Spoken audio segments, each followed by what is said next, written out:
have to ask someone that's my mom's age, like, Okay. would it be worse or more difficult raising a kid in the 90s, like me in high school through the 90s, born in the late 70s through the 80s and 90s, or was it more difficult today?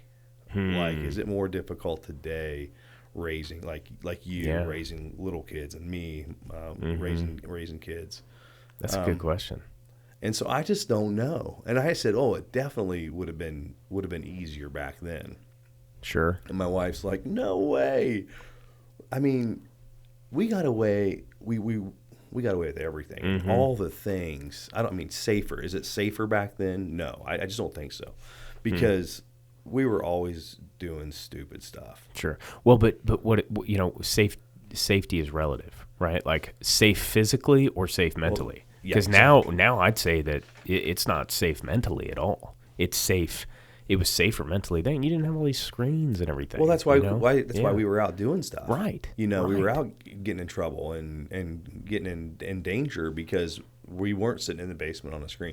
So you're right. But those experiences also form you into a man. Oh my gosh. Right? They're amazing. Yeah, you got to go through some pain. You got to go through getting punched in the nose a few times. You got to go through breaking a bone here and there to develop as a man, to understand your limits, And nowadays kids don't get that. They get Call of Duty. That they can respawn 1,000 times, and at the end of the day, you that doesn't happen in real life. Try getting shot in the head. You don't come back from that. No. But it gives them, I feel like they don't get a chance to test that limit, test that physical limit, and then less and less kids are playing sports. There's a reason that the military is having such a hard time recruiting right now. They can't get kids that are in shape enough to pass the damn Army physical. That's horrible. Which is not hard at all to pass. It is a very simple physical test to pass. Anybody in here in the gym, I feel like, could pass it. I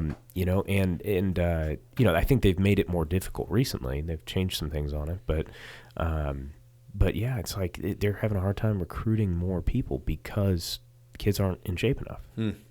Which it's because screens. Yeah, it's because so many people are playing sports. So I'd be shocked to know that, but certainly. Yeah, but if you think about the percentage of the population that's playing sports versus the percentage of the population that's just either out getting it, I don't even know if they're out getting into trouble anymore. At least my buddies back in the day, there were video games around, but it wasn't as immersive as it is now. Yeah, well, they were still out doing drugs, getting into trouble, partying, and at least they were out. At least they didn't have screens in front of their faces all day. Anybody that's out getting in trouble now, they're getting caught. Well, that too. There's camera everywhere. There's so many things that we did that we never got caught. Yeah. I mean, everybody has a Ring doorbell. Or if I were to go Porto tipping now, I'd definitely get caught. Oh, no doubt about it. Yeah, you're in trouble. No doubt. There's cameras everywhere. Yeah. And my dad told me that when I was growing up. He said, one day you'll have a camera on every corner. And sure enough, here we are. He was right. I mean, I'm like, no way. Yeah. Have you ever seen as you're driving through Fishers all those cameras they have up on the stoplights? I don't think Carmel has them yet. Yeah, Fishers has them everywhere. Yeah. So, I mean, I guess it's a good thing and bad thing, right? I mean, bad guys are out there and need caught. They're going to be seen. Right. Yeah. But kids just trying to be kids. We gotta let kids be kids. Yeah. I mean, they definitely need to be. So I found a survival kit at like Walmart for Christmas for my boys, and got them this survival kit. They each got their own kit, so it's got a big machete, a sharpening stone, a compass, like a torch of some sort, like a flare, and some tools, and they like to go down in our neighborhood to the creek. There's a creek through this woods. They feel like they're out in the country. Oh, yeah. I mean, it's beautiful. There's ponds everywhere. There's this nice, big, beautiful creek that runs back behind our pool in a wooded area. And I said, just go down there and be boys.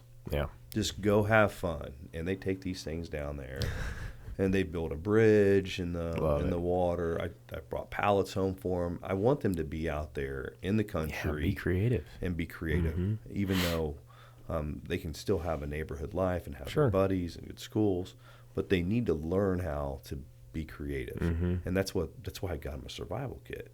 When I was growing up, there was a Rambo knife. Rambo was a big deal, and Rambo had these knives, and it had a little compass on the back. Oh, there you go. And so I had a Rambo knife, and with that, these boys they get their buddies and they go down and they build, and they learn, and they troubleshoot. Yeah. And they're using engineering and people skills, everything. And that's what I love to see them do. There's interaction. Yeah, you got to have interaction.